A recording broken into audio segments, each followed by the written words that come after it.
The Punic Wars were a series of 3 wars between Rome and Carthage. According to the Greek historian Polybius, who was writing about 70 years after the fact, the First Punic War in 264 to 241 BC was the longest and most severely contested war in history. It lasted about a quarter of a century and had a death toll of about 1 million people. By the end of the war, Rome had conquered the island of Sicily and become the ultimate Mediterranean superpower. This was the war that flung the Romans to fame and fortune. This was the struggle for the entire known world. Rome was just one of your average Mediterranean powers before this, and Carthage was a serious contender for the position Rome eventually held. Rome was on the rise, but so was Carthage. This was the first truly large-scale war Rome had fought in, and it set them up for the future. They learnt a lot of skills, and the struggle developed its character into something that would give it a great advantage in the future. Not only were there huge opposing ideologies that would affect the trends in development of Western civilization for thousands of years, and the destruction of entire civilization, but personal struggles and family vendettas. The Carthaginians were a people from the city of Carthage. They were a huge economic power in the Mediterranean, and while they did have many large similarities with Rome, there was a stark cultural and ideological contrast between the two states that made them perfect nemeses. Given its position, Carthage was a stopping point for nearly all trade routes in the Mediterranean, and so had become a seafaring, trade-based city-state. Mercantilism was at the core of their identity. Rome, on the other hand, had grown up in an area less resource-rich, and so conquering became their basic strategy of power acquisition. I'll do another video on this later, but military prowess and the ability to lead soldiers was the fundamental basis of status and government in early Rome. Honour, oratory skills, lineage and military skill were what gave status in Rome, and status was an important part of their governmental system. In Carthage, status was based entirely on the ability to make money. Both Rome and Carthage had a senate of sorts, but while access to this assembly in Rome was granted to those born in the correct class who had risen up through the ranks that were both military and bureaucratic, membership in Carthage was based purely on wealth. If you could make the money, you could hold office. Military service was a compulsory and important contribution to society in Rome. Carthage was led by businessmen, not military leaders. They paid mercenaries to do their fighting, while Roman citizens fought for the Roman Republic. We will see in a later video how this could have been a decisive factor in the outcome of the wars.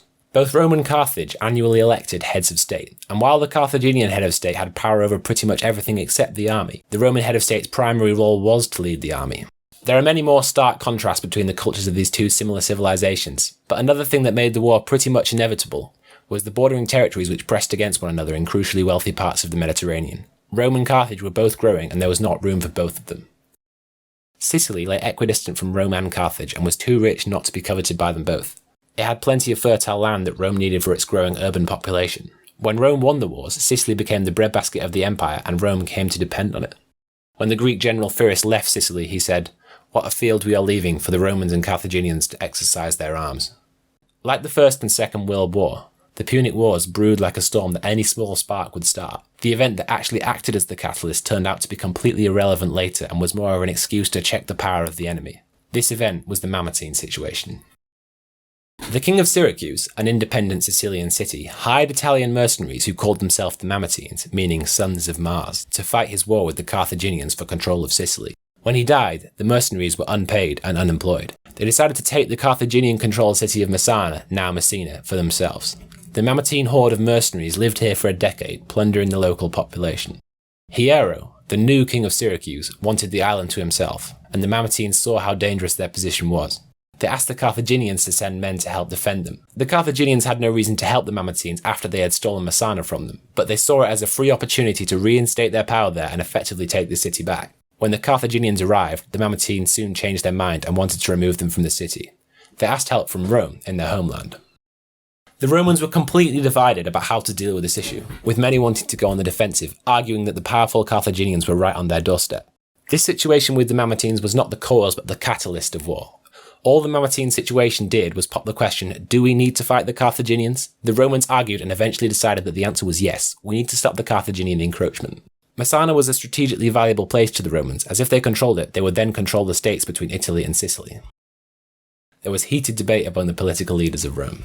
The main arguments for intervention was that the Carthaginians were bogged down in their conquest of Spain and wouldn't be able to easily react to the Romans, making Messana an easy victory and an easy piece of valuable territorial expansion. Not only that, but the strip of water did very little to protect them. In fact, a Greek general had previously tried to invade across this strip and didn't do so badly. Carthage, a large growing power that worried the Romans, had cities across this strip. It made strategic sense to take them. The Romans were incredibly practical and pragmatic, but they were also incredibly honour-bound, lawful and dutiful. These two defining traits together made the Romans strong, but were at conflict here. They had not long ago punished similar mercenaries to the Mamertines for pillaging the countryside in South Italy, exactly what the Mamertines had done in Sicily. Pragmatism eventually won. Here we can see two of the Romans' most fundamental parts of their identity at odds. Their pragmatism that tells them to expand and take easy opportunities when they arise, especially those necessary to the preservation of state, and lawfulness that tells them not to go back on their principles and help criminals. In the end, lawfulness and loyalty to their honour system lost, which reveals something about the nature of the Romans. This nature would have major consequences for the political unrest Rome would experience towards the end of the Republic. The Romans sent a small force down to Messana, whilst they raised a larger force of 2 legions. This larger force is more evidence that intervention was merely an excuse to project power into this resource-rich land. They were expecting more than a liberation of Messana. When the Carthaginian forces saw the Mamertines welcome the Romans rather than prepare for a defensive battle, they realised that the Mamertines had made a deal with the Romans behind their back and left. Messana was taken without a fight, and this would motivate the Romans to expand further. Now, they were locked in a battle with the Carthaginians. Any further victories were more motivation to expand easily, and in true Roman stubborn fashion, any losses from here on out would have to be avenged. I'll argue later that this stubbornness was what led the Romans to victory across these 3 wars. The Carthaginian Senate crucified the leader of the Carthaginian garrison in Messana for his failure to defend the city. The Carthaginians sent their forces to Messana, who arrived about the same time as Rome's 2 legions.